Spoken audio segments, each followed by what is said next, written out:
Okay, let's begin, my dear students. So today we are going to start the revision session of revision session 2 of Companies Act 2013, and in today's class we will start with the doctrine of the constructive notice. आज हम लोग इसको खत्म कर देंगे, ये वाले पूरे पार्ट को आज हम लोग खत्म कर देंगे डॉक्ट्रिन ऑफ कंस्ट्रक्टिव नोटिस में. देखिए क्या है my dear students, you know that ना कि memorandum of association and article of association is a public documents which is available to the public at very reasonable cost. ये public को available होता है memorandum of association and article of association. And कोई भी third party, कोई भी anybody dealing with the company, कोई भी पर्सन जो कंपनी के साथ डील कर रहा है, ये प्री अज्यूम कर लिया जाता है, इसको प्रिज्यूम्ड कर लिया जाता है इसको कि दैट पर्सन ने कंपनी के memorandum of association and article of association को ऑलरेडी काफी अच्छे से पढ़ लिया, उसको समझ लिया, टर्म्स कंडीशन जो भी है सभी कुछ पढ़ लिया, और फिर उसके बाद कंपनी के साथ उसने डील किया. सो यहां पर डॉक्ट्रिन ऑफ कंस्ट्रक्टिव नोटिस जो है ये कंपनी को प्रोटेक्ट करने के लिए बनाया जाता है. डॉक्ट्रिन ऑफ कंस्ट्रक्टिव नोटिस जो है ये डॉक्ट्रिन कंपनी को प्रोटेक्ट करने के लिए है. देखिए MOA and AO is a public document, it is available to the outsiders होता है. इट इज presumed that anybody dealing with the company had read the MOA and AOA of the company very carefully. उसने ये पहले से मान लिया जाता है कि कोई कंपनी उसने नहीं भी पढ़ा है, कंपनी के साथ वो डील कर रहा है लेकिन कंपनी का MOA और AOA उसने रीड नहीं कर रखा है, फिर भी ये अज्यूम किया जाएगा कि उसने कंपनी के सारे memorandum of association and article of association और सभी डॉक्यूमेंट्स उसने अच्छे से रीड कर लिया है. इफ नॉट, अगर उसने नहीं पढ़ा, कोई प्रॉब्लम्स आया, देन आउटसाइडर्स को यहां पर फॉल्ट में माना जाएगा, कंपनी यहां पर फॉल्ट में नहीं होगा, आउटसाइडर्स यहां पर फॉल्ट में होगा. और such contract will not be enforceable on the company, ऐसे कॉन्ट्रैक्ट कंपनी पे इनफोर्सेबल नहीं होते हैं. यहां पर फॉल्ट उस आउटसाइडर की मानी जाएगी जिसने कंपनी के memorandum of association and article of association को रीड नहीं किया. ठीक है भाई. So this doctrine protects only the company, ये कंपनी को प्रोटेक्ट करता है. और यहां पर डिफॉल्ट आउटसाइडर की होती है कि उसने कंपनी के इस डॉक्यूमेंट्स को क्यों रीड नहीं किया. क्लियर है मेरी बात ना. डॉक्ट्रिन ऑफ कंस्ट्रक्टिव नोटिस के ऊपर आपके शॉर्ट नोट्स लिखने के लिए भी आते हैं एग्जाम्स में, सो आप इसको ध्यान से रखेंगे. नेक्स्ट है हम लोगों का doctrine of indoor management. Doctrine of indoor management भाई ये डॉक्ट्रिन ऑफ कंस्ट्रक्टिव नोटिस का एक्सेप्शन है. This is the exceptions to the doctrine of constructive notice. ये किसका एक्सेप्शन है? ये डॉक्ट्रिन ऑफ कंस्ट्रक्टिव नोटिस का एक्सेप्शन है. This is the exceptions to the doctrine of the constructive notice. Although outsiders dealing with company should apprise themself with MOA and AOA. Outsiders क्या करते हैं? Outsiders dealing with company should apprise themself with MOA and AOA, but they are not required to inquire into the. ये MOA पढ़ सकते हैं, AOA पढ़ सकते हैं, उसके सारे मैटर्स को समझ सकते हैं, लेकिन कंपनी के इंटरनल मैनेजमेंट में क्या प्रॉब्लम्स चल रहे हैं ये कैसे पता कर सकते हैं आउटसाइडर्स? कंपनी का इंटरनल अफेयर्स जो है बिजनेस का, इसमें क्या प्रॉब्लम्स चल रहे हैं, इंटरनल मैनेजमेंट में डायरेक्टर्स लोगों के बीच क्या प्रॉब्लम्स चल रहा है, क्या गड़बड़ी चल रहा है उन लोगों के बीच, ये कैसे हम पता कर सकते हैं? आपके घर में क्या समस्या चल रहा है मुझे कैसे पता? आपके घर में क्या समस्या चल रहा है मुझे कैसे पता? या मेरे लाइफ में क्या प्रॉब्लम चल रहा है आपको कैसे पता? नहीं चल सकता है ना. सो यहां पर आउटसाइडर्स लोगों को प्रोटेक्ट करने के लिए ये बनाया गया है. Doctrine of indoor management protects the outsiders, and यहां पर डिफॉल्ट में कंपनी होता है. यहां पर डिफॉल्ट में कौन होता है? कंपनी होता है. सो ये क्या है ध्यान से देखिएगा. डॉक्ट्रिन ऑफ कंस्ट्रक्टिव नोटिस जो है, डॉक्ट्रिन ऑफ कंस्ट्रक्टिव नोटिस, उसका जस्ट ये एक्सेप्शन है. ठीक है भाई. यहां पर but they are not required to inquire into the internal management of the company. हम अगर मान लो कंपनी का एमओए, हम आउटसाइडर्स हैं, कंपनी के साथ डील करने वाले हैं, कंपनी के एमओए को हम पढ़ लेंगे, एओए को पढ़ लेंगे, उसको समझ लेंगे, लेकिन कंपनी के इंटरनल मैनेजमेंट में क्या गड़बड़ी है इसको पता करने की हमें जरूरत है क्या? नहीं. हम कंपनी के साथ ऐसे ही डील करेंगे, हम नहीं पता करेंगे कंपनी में क्या प्रॉब्लम चल रहा है, हमें नहीं पता करना कि कंपनी में क्या प्रॉब्लम्स गोइंग ऑन है, बट हम कंपनी के मैनेजमेंट के साथ बिजनेस डील करेंगे. So it is a case of internal irregularities. ये कंपनी की प्रॉब्लम्स है, कंपनी के इंटरनल इरेगुलरिटीज का केस है, और कंपनी इज एट फॉल्ट यहां पे माना जाता है. And such contract will be enforceable on the company. ऐसे कॉन्ट्रैक्ट कंपनी के ऊपर इनफोर्सेबल होते हैं. और यहां पर ये जो डॉक्ट्रिन ऑफ इंडोर मैनेजमेंट है ये आउटसाइडर को प्रोटेक्ट करता है. डॉक्ट्रिन ऑफ इंडोर मैनेजमेंट किसको प्रोटेक्ट करता है? Doctrine of indoor management outsiders को प्रोटेक्ट करता है. डॉक्ट्रिन ऑफ इंडोर मैनेजमेंट जो है ना ये आउटसाइडर्स को प्रोटेक्ट करता है. Doctrine of indoor management outsiders को प्रोटेक्ट करता है। ये बहुत सारे बच्चों को मैं देख रहा हूं, they are not in classes. Okay,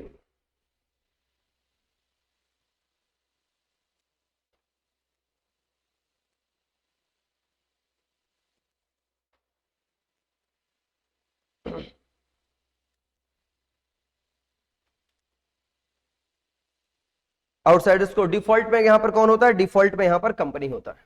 default में यहां पर कंपनी होता है। इसके बाद से exceptions to the indoor management. Exceptions to the indoor management. Indoor management के एक्सेप्शंस के पॉइंट्स है, इलीगल ट्रांजैक्शंस होगा, ये फोर्जरी, ये खैर उतना इंपॉर्टेंट नहीं, लीव करो इसको। Shifting of registered office, section number 12 important point है, इसके ऊपर आपके एग्जाम्स में बहुत क्वेश्चंस आते हैं। This is very important points for your exams, this is important point for your exams. Shifting of registered office, shifting of registered office, section number 12, shifting of registered office. यहां पे देखिए क्या है, registered office कहां कहां shift कर सकता है। ऐसा भी हो सकता है ना कि सेम सिटी में, सेम टाउन में या सेम विलेज में, जैसे कोलकाता सिटी में एक प्लेस से दूसरे प्लेस पे हमारी ऑफिस शिफ्ट कर सकती है, हमारी रजिस्टर्ड ऑफिस शिफ्ट कर सकती है। तब हमें क्या करना होगा, अगर सेम आरओसी में यानी सेम स्टेट में हमारी एक टाउन से, एक सिटी से दूसरे टाउन या दूसरे सिटी हमारी ऑफिस शिफ्ट कर रही है, या फिर डिफरेंट स्टेट में शिफ्ट कर रहा है, ये सभी सिचुएशन में हमें क्या करना है, shifting of registered office section number 12, shifting of registered office section number 12 में यहां पर with in the same city और टाउन और village, with in the same city, same town और सेम विलेज, इसको बोलते हैं लोकल लिमिट में अगर शिफ्ट करेगा तो, मतलब सिटी नहीं चेंज हो रहा है, टाउन में टाउन नहीं चेंज हो रहा है, विलेज है विलेज नहीं चेंज हो रहा है, जहां पर है उसी विलेज में दूसरे लोकेशन पे चेंज हो रहा है, जो बस दूसरा अपना लोकेशन चेंज कर रहा है। इसके लिए कंपनी को क्या करना पड़ता है, बोर्ड ऑफ डायरेक्टर्स की मीटिंग होती है, यहां पर बोर्ड मीटिंग होती है, that means board of directors की मीटिंग होती है, एंड उसमें बोर्ड रिजोल्यूशन पास किया जाता है। इसके लिए क्या करना होगा, if the registered office of the company, if the registered office of the company is shifting, if the registered office of the company is shifting within the same city, same town or same village, then board of directors की meeting होगी, board meeting होगा और board resolution पास करना होगा। Board meeting board resolution, board meeting board resolution, इसके लिए पास किया जाएगा। और इसकी कॉपी, बोर्ड रिजोल्यूशन की जो कॉपी होगी वह आरओसी में, रजिस्ट्रार ऑफ कंपनी में इसको फाइल करना होगा। बोर्ड रिजोल्यूशन की जो कॉपी होगी इसको आरओसी में फाइल करना होगा। और shift to new place and file E form, new place में शिफ्ट करने के बाद फाइल करना होगा E form INC 22 with ROC, INC 22, E form INC 22 with ROC, ये फाइल अप करना होगा। Shift to new place, new place में शिफ्ट करने के बाद यानी सेम सिटी में, सेम टाउन, सेम विलेज में न्यू लोकेशन पे शिफ्ट करने के बाद से आरओसी को ई फॉर्म INC 22 आरओसी में फाइल करना होता है with in 30 days from the shifting, shifting के 30 दिन के अंदर, शिफ्टिंग के कितने दिन के अंदर, 30 डेज के अंदर ये करना है, शिफ्टिंग के 30 डेज के अंदर ये करना है। इसके बाद भाई सिचुएशन क्या है यहां पर, in different city in same state, in different city same state, ठीक है भाई, in different city same state,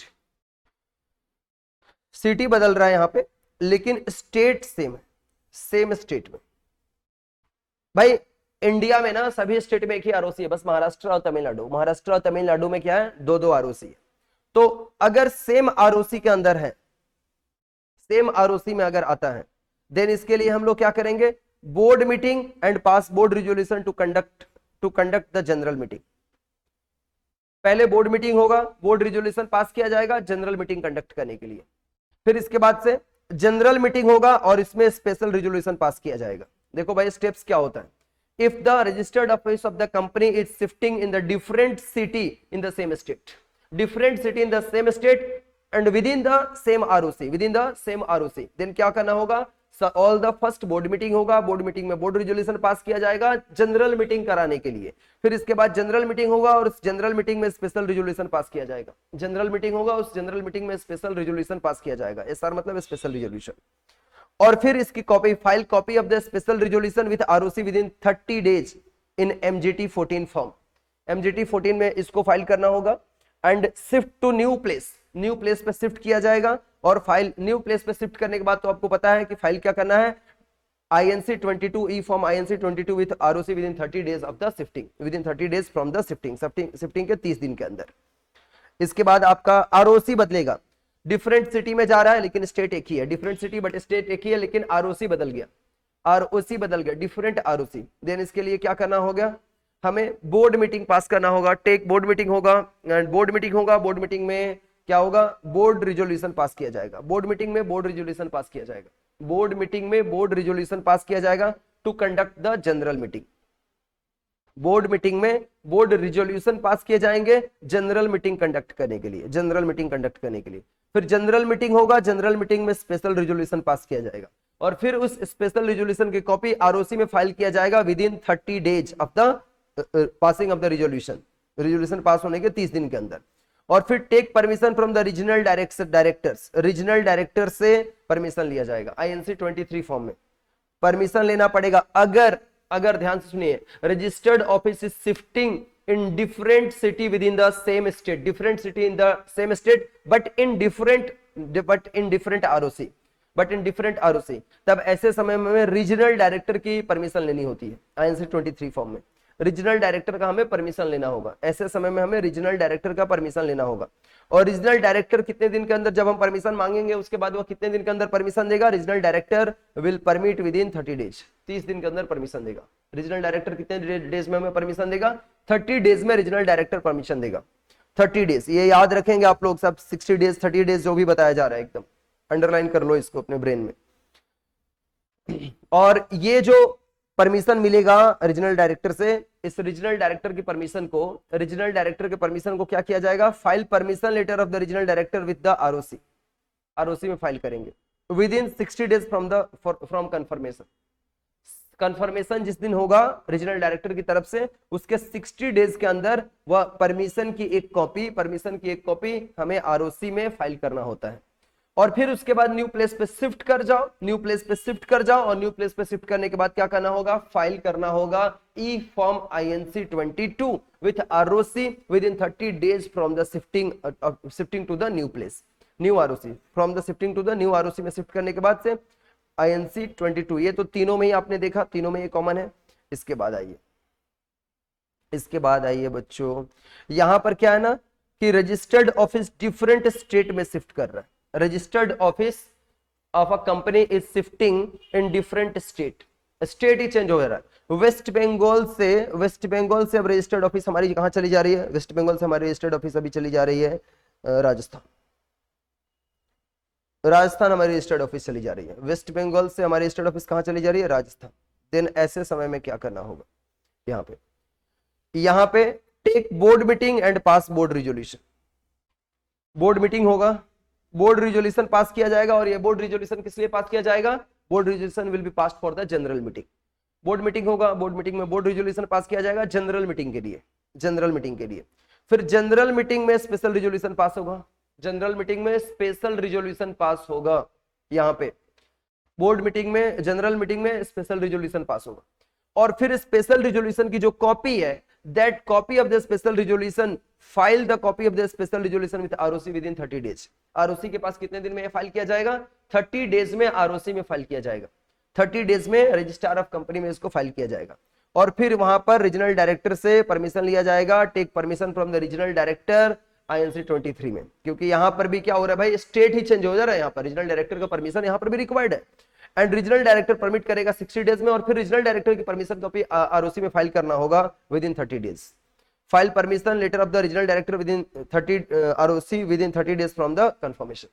and फिर इसके बाद न्यू प्लेस पे शिफ्ट करो, और न्यू प्लेस पे शिफ्ट करने के बाद क्या करना है, न्यू प्लेस पे शिफ्ट कर जाओ, एकदम पूरे ये स्टेप्स ब्रेन में लिख के रख लो, इसके अलावा और आपको कुछ ज्यादा लिखने की जरूरत नहीं है।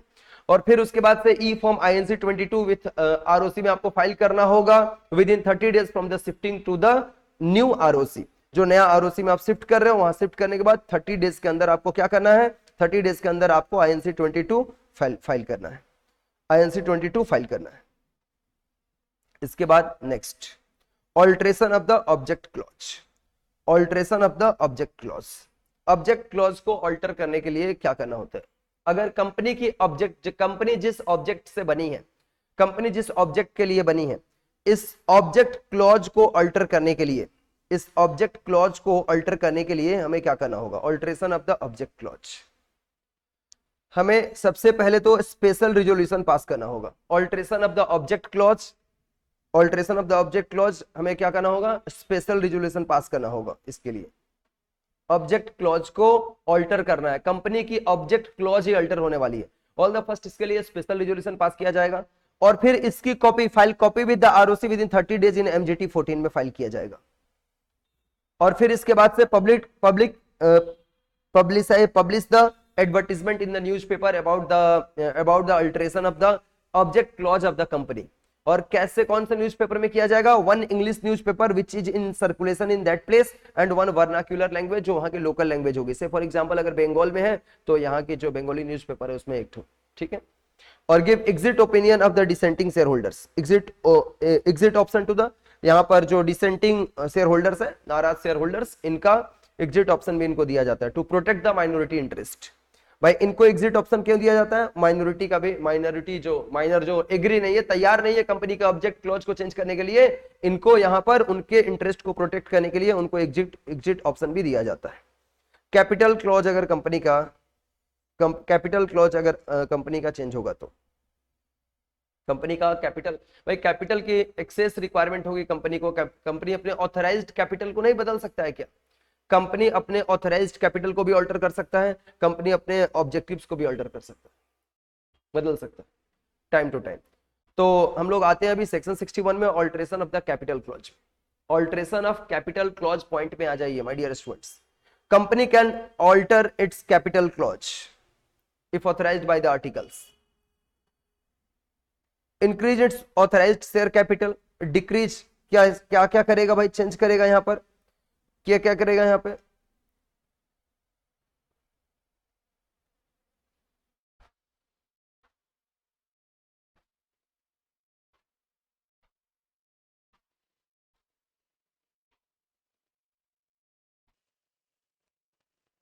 जी, कैपिटल क्लॉज भी अल्टर हो सकता है। कैसे कैपिटल क्लॉज अल्टर होगा? Increase its authorised share capital, increase करेगा। डिक्रीज भी कर सकता है ऑथराइज्ड शेयर कैपिटल, इसको डिमिनिशन ऑफ शेयर्स बोलते हैं।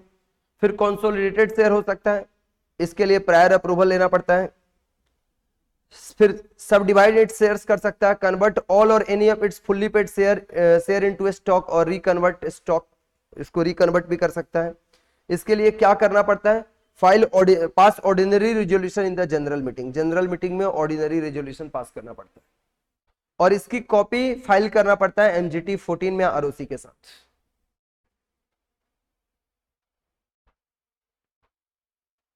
आरओसी के साथ इसके बाद file a notice in the form SH7 with ROC within 30 days. अगर ऐसा नहीं करने पे क्या होगा? पेनल्टी लगेगा 1000 रुपीज पर डे और ₹5 lakh, which is lower, which is lower. Penalty वाला अमाउंट आप जरूर अच्छे से याद रखोगे इसको। Next, alteration of the article of association. Article of association को अल्टर करने के लिए क्या प्रोसीजर है? आर्टिकल ऑफ एसोसिएशन को अल्टर करने के लिए क्या प्रोसीजर है? पूरा का पूरा आर्टिकल ऑफ एसोसिएशन चेंज किया जा रहा है, पूरा का पूरा आर्टिकल ऑफ एसोसिएशन को चेंज किया जा रहा है। इसके लिए क्या प्रोसीजर है? Article of association can be altered subject to the provision of the memorandum of association. इसके लिए बोर्ड मीटिंग कॉल करना पड़ता है। बोर्ड मीटिंग में बोर्ड रेजोल्यूशन पास करके जनरल मीटिंग बुलाया जाएगा। फिर जनरल मीटिंग में स्पेशल रेजोल्यूशन पास किया जाएगा, जनरल मीटिंग में स्पेशल रेजोल्यूशन पास किया जाएगा और इस स्पेशल रेजोल्यूशन की जो कॉपी है उसको फाइल किया जाएगा एमजीटी 14 फॉर्म में with ROC within 30 days. देखिए क्या किया जाएगा। सबसे पहले बोर्ड मीटिंग कॉल होगा, बोर्ड मीटिंग में बोर्ड रेजोल्यूशन पास किया जाएगा जनरल मीटिंग बुलाने के लिए। फिर जनरल मीटिंग होगा, जनरल मीटिंग में स्पेशल रेजोल्यूशन पास किया जाएगा। स्पेशल रेजोल्यूशन की कॉपी एमजीटी 14 में 30 डेज के अंदर आरओसी में फाइल किया जाएगा। फिर necessary changes shall be carried out in all copies of AOA. AOA की जो कॉपी है आर्टिकल ऑफ एसोसिएशन की, उसमें जो भी नेसेसरी चेंजेस है उस चेंजेस को कैरी डाउन किया जाएगा एक कॉपी में, और altered AOA in binding in the same way as original AOA. जैसे ओरिजिनल एओए बन के पहली बार रजिस्टर हुआ था, वैसे अल्टर्ड एओए भी दोबारा आरओसी के पास जाएगा और वो चेंज हो जाएगा। Formation of the company, private company, public company, OPC, section 8 company, others company. Company का फॉर्मेशन करने के लिए क्या करना पड़ता है, कंपनी कैसे बनती है, कंपनी का फॉर्मेशन कैसे होता है? पहले मेमोरेंडम ऑफ एसोसिएशन तैयार किया जाता है और आर्टिकल ऑफ एसोसिएशन तैयार किया जाता है।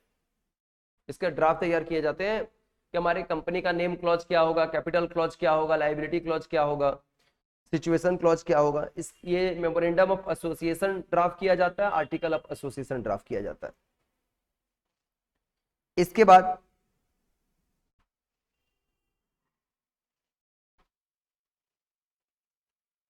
सेक्शन 3 को कंप्लाई किया जाता है, that means company made for lawful purpose, company lawful purpose के लिए बन रही है ना।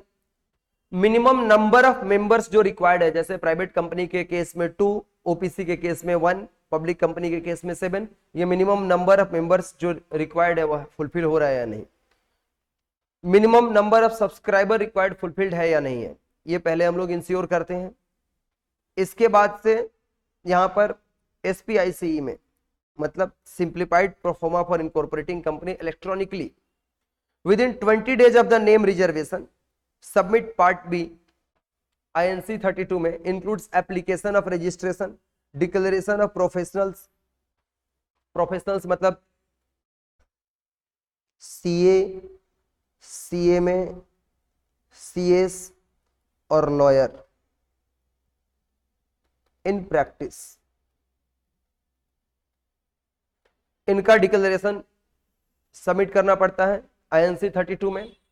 डिटेल्स ऑफ सब्सक्राइबर कौन कौन से हैं, रजिस्टर्ड ऑफिस की डिटेल्स या प्रोस्पेक्टिव रजिस्टर्ड ऑफिस जो होगा उसकी details, application of dean number के लिए अप्लाई किया जाता है, maximum 3 if propose directors do not have dean numbers, अगर डायरेक्टर्स जो होने वाले उनका डीन नंबर नहीं है तो मैक्सिमम 3।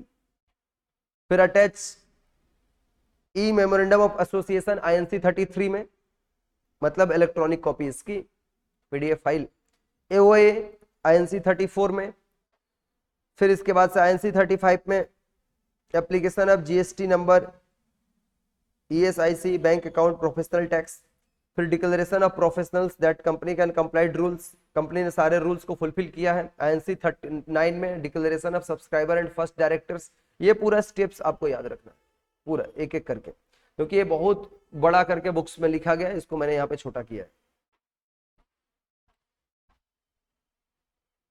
फिर upload the all documents with ROC of jurisdictions, and if ROC finds documents incomplete or defective, it gives time to correct within 15 days। आपको करेक्शन करने के लिए 15 दिन का टाइम भी देता है। और submitted copy will be defective, ROC will give more 15 days. अगर दोबारा से आपने सबमिट किया, दोबारा भी रॉन्ग मिलेगा तो फिर से 15 दिन आपको अलाउ किया जाएगा उसको ठीक करने के लिए। After 2 option it will incomplete, if still 2 bar option मिलेगा उसके बाद भी अगर इनकम्प्लीट रहेगा, ROC आपके एप्लीकेशन को रिजेक्ट करेगा टू फॉर्म अ कंपनी। फिर आपको फ्रेश एप्लीकेशन करना होगा, तो आपका 2 बार आपको समय मिलेगा 15 डेज का करेक्ट करने का। इसके बाद भी अगर आपने करेक्ट नहीं किया, अभी भी इनकम्प्लीट आपने सभी डॉक्यूमेंटेशन वगैरह दे रखा आपने, तो ऐसे समय में आपके एप्लीकेशन को रिजेक्ट कर दिया जाएगा।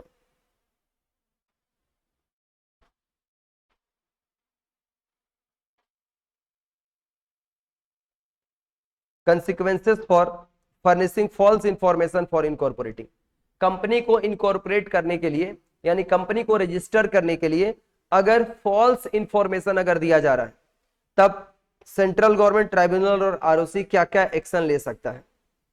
अगेंस्ट पर्सन के अगेंस्ट में, अगर कोई जो पर्सन फॉल्स इंफॉर्मेशन देगा और जो कंपनी फॉल्स इंफॉर्मेशन देकर के रजिस्टर हुई है, उन दोनों के अगेंस्ट में। Against promoters, against first director, against professional incorporating company, मतलब जो प्रोफेशनल लोग हैं लोग लायबल अंडर सेक्शन 447 में ये लोग लायबल होंगे। और against company, directors limited liability to unlimited, removal of the name, pass order to wind up the company और any order which they deem fit, company को वाइंड अप करने का भी ऑर्डर पास हो सकता है। रजिस्ट्रेशन का इफेक्ट क्या होता है, रजिस्ट्रेशन होने के बाद कंपनी बॉडी कॉर्पोरेट बन जाता है। रजिस्ट्रेशन होने के बाद कंपनी क्या बन जाता है? बॉडी कॉर्पोरेट बन जाता है। सब्सक्राइबर्स जो होते हैं कंपनी के मेंबर्स बन जाते हैं। MOA and AOA binding on the members as if they themselves have signed. Registered होने के बाद से company should have its registered address within 30 days and intimate to ROC। Company अगर रजिस्टर हो गया, उसके पास पहले से अपनी रजिस्टर्ड ऑफिस नहीं है, तो उसे 30 डेज के अंदर अपने रजिस्टर्ड ऑफिस फिक्स करना होगा और ROC को उसको 30 डेज में इंटीमेट भी करना होगा कि हमारा जो रजिस्टर्ड ऑफिस है कौन से प्लेस पे लोकेटेड है। Also change should be notified to ROC within 30 days। कुछ चेंज करना है तो ROC को 30 डेज के अंदर वो नोटिफाई करेगा। ये सब तो ठीक है। Commencement of business.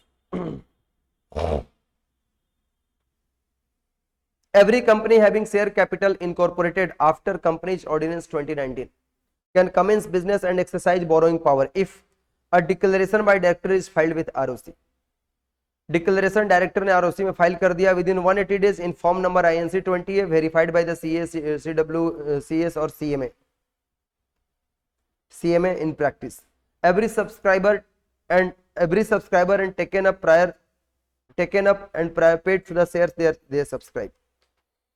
ये सब आपको छोटा चीज है। Verification of registered office is filed with in ROC within 30 days in form number INC 22। Verification of registered office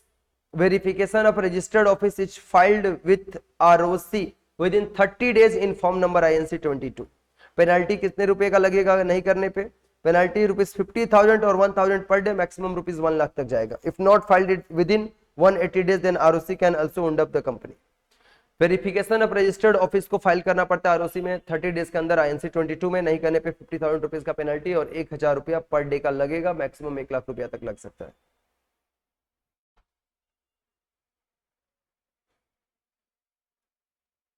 Reduction of the membership below statutory numbers। If at any time number of the members of company is reduced, किसी भी time से, जैसे company 2 member से बना है और 1 members का death हो गया, तो कंपनी में नंबर ऑफ मेंबर्स तो रिड्यूस कर गया ना, 1 हो गया ना। प्राइवेट लिमिटेड कंपनी है, OPC नहीं है, प्राइवेट लिमिटेड कंपनी है, 2 मेंबर के साथ रजिस्टर हुआ, 1 मेंबर्स का डेथ हो गया। देन ऐसे समय में at any time number of member of the company is reduced, public company में बिलो 7 और प्राइवेट कंपनी में below 2 and continue its business for more than 6 month. और वह कंपनी फिर भी एक डायरेक्टर के साथ, एक मेंबर के साथ अपने बिजनेस को 6 महीने तक कंटिन्यू करे जा रहा है। Remaining members are personally liable for the whole डेप्ट। तब कंपनी के ऊपर ऐसे सिचुएशन में किसी भी तरह का डेप्ट आता है तो जो रिमेनिंग मेंबर होगा वही मेंबर पूरे लायबिलिटी के लिए रिस्पॉन्सिबल होगा। Remaining members are personally liable for the whole debts contracted during that time. जो 6 मंथ है ना, आफ्टर 6 मंथ, 6 महीने के अंदर उसको नया मेंबर वहां पर बना लेना होगा। 6 मंथ के अंदर अगर उसने नया मेंबर नहीं बनाया है, देन ऐसे सिचुएशन में 6 मंथ के बाद कोई भी कंपनी के ऊपर अगर डेप्ट जनरेट होता है तो उसके लिए वह रिमेनिंग पर्सन ही पर्सनली लायबल होगा। क्लियर है मेरी बात ना?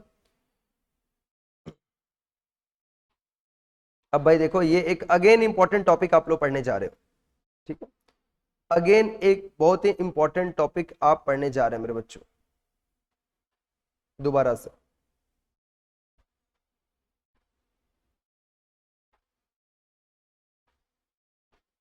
OPC को, अगर OPC से पब्लिक और प्राइवेट लिमिटेड कंपनी अगर कन्वर्ट होगा तो यहां पर हम लोग को पॉइंट क्या, कन्वर्जन ऑफ कंपनी।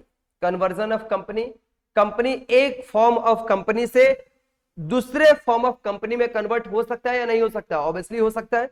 अगर OPC 2 इयर्स के बाद अपने आप को कन्वर्ट कर सकता है अदर फॉर्म ऑफ कंपनी में, दैट मींस पब्लिक और प्राइवेट कंपनी में। इसके लिए क्या करना होता है? बोर्ड मीटिंग होगा, उसमें बोर्ड रिजोल्यूशन पास किया जाएगा और बोर्ड रिजोल्यूशन को फाइल किया जाएगा INC 5 to intimate ROC within 30 days. 30 days के अंदर ROC को, within 60 days sorry, file INC 5 to intimate ROC within 60 days. 60 days के अंदर ROC को इंटीमेट करने के लिए INC 5 फॉर्म फिलअप किया जाता है। फिर जनरल मीटिंग में स्पेशल रिजोल्यूशन पास किया जाएगा and file copy of such special resolution with ROC within MGT 14 में। In case of compulsory conversion within 6 month as prescribed, 6 महीने के अंदर अगर कंपल्सरी कन्वर्सन आ गया, then compliances of the directors shares registered office ये सब fulfil करना होगा। प्राइवेट टू ओपीसी अगर कन्वर्ट होगा, प्राइवेट लिमिटेड कंपनी से अगर 1% कंपनी में कन्वर्ट होगा, तब बोर्ड मीटिंग में बोर्ड रिजोल्यूशन पास होगा। एनओसी लेना पड़ेगा फ्रॉम मेंबर्स और सिक्योर्ड क्रेडिटर्स से। अगर कंपनी प्राइवेट लिमिटेड कंपनी से 1% कंपनी में कन्वर्ट हो रहा है, देन ऐसे सिचुएशन में बोर्ड मीटिंग में बोर्ड रिजोल्यूशन पास किया जाएगा। एनओसी लेना होता है सारे मेंबर से और सिक्योर्ड क्रेडिटर से। जनरल मीटिंग में स्पेशल रिजोल्यूशन पास होगा फॉर अप्रूवल एंड एमजीटी 14 में इसको फाइल किया जाएगा 30 डेज, आईएनसी 6 में अप्लाई किया जाएगा। और यहाँ पे अनलिमिटेड कंपनी में, अनलिमिटेड टू लिमिटेड कंपनी में अगर कन्वर्ट किया जाएगा तो यहाँ पे भी स्टेप्स हमें दिया गया है। यहाँ पे ये आपका क्या बोला है, बोर्ड मीटिंग में बोर्ड रिजोल्यूशन, जनरल मीटिंग में स्पेशल रिजोल्यूशन, एमजीटी 14 में इसको फाइल कर किया जाएगा रजिस्ट्रार के साथ। और public notice, publicise notice within 7 days, 7 days में नोटिस पब्लिश करना होगा। एप्लीकेशन आईएनसी 27 में within 45 days of the special resolution. ये सब याद रखना होगा आपको।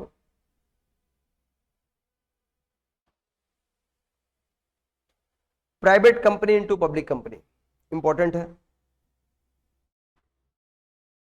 Private company into public company, private company से पब्लिक कंपनी में अगर कन्वर्ट होगा तो क्या होगा, बोर्ड मीटिंग लिया जाएगा, board of directors board meeting करेंगे, बोर्ड रिजोल्यूशन पास करेंगे। किस लिए बोर्ड रिजोल्यूशन पास किया जाएगा, जनरल मीटिंग करने के लिए बोर्ड रिजोल्यूशन पास किया जाएगा। अगर कोई प्राइवेट कंपनी पब्लिक कंपनी में कन्वर्ट हो रहा है, कोई प्राइवेट कंपनी किसी पब्लिक कंपनी में कन्वर्ट हो रहा है, तो बोर्ड मीटिंग होगा, बोर्ड मीटिंग में बोर्ड रिजोल्यूशन बनाया जाएगा, बोर्ड रिजोल्यूशन जो पास किया जाएगा वो जनरल मीटिंग करने के लिए किया जाएगा। फिर जनरल मीटिंग होगा और जनरल मीटिंग में स्पेशल रिजोल्यूशन पास किया जाएगा। स्पेशल रिजोल्यूशन पास किया जाएगा to remove restrictions under section 2 clause 62 in the AOA. AOA में आर्टिकल ऑफ एसोसिएशन में अंडर 2 क्लॉज 62 में जो रेस्ट्रिक्शंस है उसको रिमूव किया जाए, प्राइवेट वर्ड रिमूव किया जाए। ऑल्टर में एमओए एंड एओए, क्योंकि प्राइवेट कंपनी अब कन्वर्ट हो रही है पब्लिक कंपनी में, अब प्राइवेट कंपनी को रहना नहीं है। और देन ऐसे सिचुएशन में मेमोरेंडम ऑफ एसोसिएशन और आर्टिकल ऑफ एसोसिएशन वेयर अगर ये रजिस्टर्ड है तो इनको अल्टर किया जाएगा। File copy of the special resolution with ROC in MGT 14 with in 30 days. Increase the membership at least 7, increase membership at least 7 और increase directorship at least 3। 7 से ज्यादा नहीं रखना चाहिए, इंक्रीज मेंबरशिप बढ़ा के। और apply to ROC and obtain the fresh COI. ठीक है ना, सीओआई मतलब certificate of incorporation, certificate of incorporation fresh वहां से रिसीव करो। और अगर पब्लिक कंपनी, ये सारे याद रखोगे, किसी प्राइवेट कंपनी को पब्लिक कंपनी में चेंज होना है तो क्या करना पड़ेगा, बोर्ड मीटिंग होगा, बोर्ड मीटिंग में बोर्ड रिजोल्यूशन पास किया जाएगा, बोर्ड रिजोल्यूशन जो पास किया जाएगा जनरल मीटिंग के लिए किया जाएगा। जनरल मीटिंग कन्वे होगा, उसमें जनरल मीटिंग में स्पेशल रिजोल्यूशन पास किया जाएगा। और इसके बाद से एओए में जो रिस्ट्रिक्शन है उसको रिमूव किया जाएगा, प्राइवेट वर्ड हटा दिया जाएगा, आर्टिकल ऑफ एसोसिएशन और मेमोरेंडम ऑफ एसोसिएशन को ऑल्टर कर दिया जाएगा। इसके बाद इसकी कॉपी एमजीटी 14 में 30 डेज के अंदर आरओसी में सबमिट किया जाएगा, स्पेशल रिजोल्यूशन की कॉपी। और इसके बाद से मैच किया जाएगा, इंक्रीज मेंबरशिप एटलीस्ट 7 मेंबर्स बढ़ाना होगा। और इसके बाद से कंपनी में इंक्रीज डायरेक्टरशिप एटलीस्ट 3, कम से कम 3 डायरेक्टर और 7 इसमें मेंबर्स होने चाहिए। और आरओसी में अप्लाई करेगा, अगर ऐसा नहीं हुआ डायरेक्टरशिप एटलीस्ट 3। इसके बाद से 7 कम हो गया था ना, तो 7 और 3 कर लेगा, मतलब डायरेक्टर्स 3 हो जाएगा, मेंबर 7 हो जाएगा। फिर उसके बाद आरओसी में आईएनसी 27 में अप्लाई करेगा और फिर से fresh certificate of incorporation receive करेगा। नेक्स्ट पॉइंट आपका देखिए, पब्लिक कंपनी से प्राइवेट कंपनी में कन्वर्जन हो रहा है। इस बार पब्लिक कंपनी से प्राइवेट कंपनी में कन्वर्जन हो रहा है। देन बोर्ड मीटिंग में बोर्ड रिजोल्यूशन पास होगा to convene the general meeting. यहां पे देखिए क्या होगा, conversion of public company into private company किया जाएगा। तो ध्यान दीजिएगा, पब्लिक कंपनी को प्राइवेट कंपनी में कन्वर्ट किया जाएगा तो क्या स्टेप फॉलो करने हैं।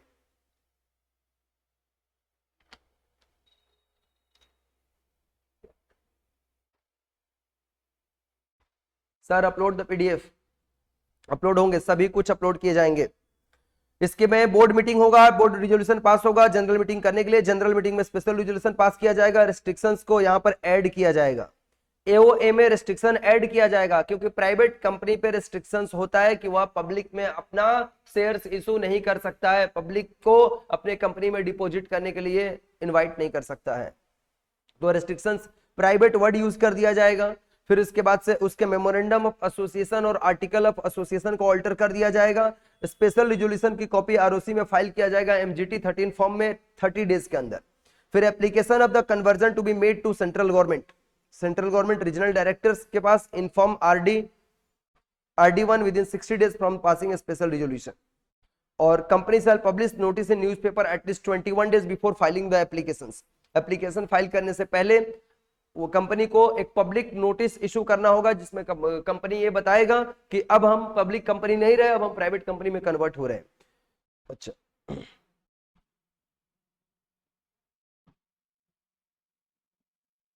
डिक्रीज मेंबरशिप टिल 200 तक मेंबरशिप, ये गलत से आ गया है, 200 तक मेंबरशिप डिक्रीज किया जाएगा, क्योंकि आपको पता है ना प्राइवेट कंपनी में मैक्सिमम नंबर ऑफ मेंबर्स कितना रह सकता है 200. और फिर इसके बाद से डायरेक्टरशिप एटलीस्ट इसमें एटलीस्ट 3 होगा, डायरेक्टरशिप कम से कम इसमें 3 बढ़ाया जाएगा. यहाँ पर apply to ROC within 15 days and obtain the certificate of incorporation. Section 19 देखिए, कंपनी आइदर बाय इटसेल्फ या company either with a nominee should not hold shares in holding company, should not hold shares in the holding company. Holding company shall not allot और transfer share to the subsidiaries. If subsidiaries hold shares even becomes it more subsidiaries, subsidiary hold shares as a, ये point आपको नहीं करना, ये point को छोड़ दो, ये आपको लिए जरूरी नहीं, ये एक्सेप्शंस दिए गए हैं, इसको छोड़ दो, यहीं तक करके इसको लीव कर दो. इसको तो हमने कंप्लीट कर दिया है. अब अगले सेशन में जब हम लोग मिलेंगे तो हम लोग नए टॉपिक्स को रिवीजन करेंगे, नए टॉपिक्स को रिवीजन करेंगे अगले सेशन में. क्या मैं बताऊंगा वो आपको सारा मैसेज कर दिया जाएगा. चलिए, थैंक यू. डियर स्टूडेंट्स, आप सारे क्लासेस को एकदम कंटिन्यूली वॉच करते जाइए. सारे क्लासेस आपके एग्जाम्स के लिए बहुत इंपॉर्टेंट होंगे, बहुत हेल्पफुल होंगे आपको एग्जाम्स में लिखने के लिए. Thank you so much everyone, bye bye, all the best.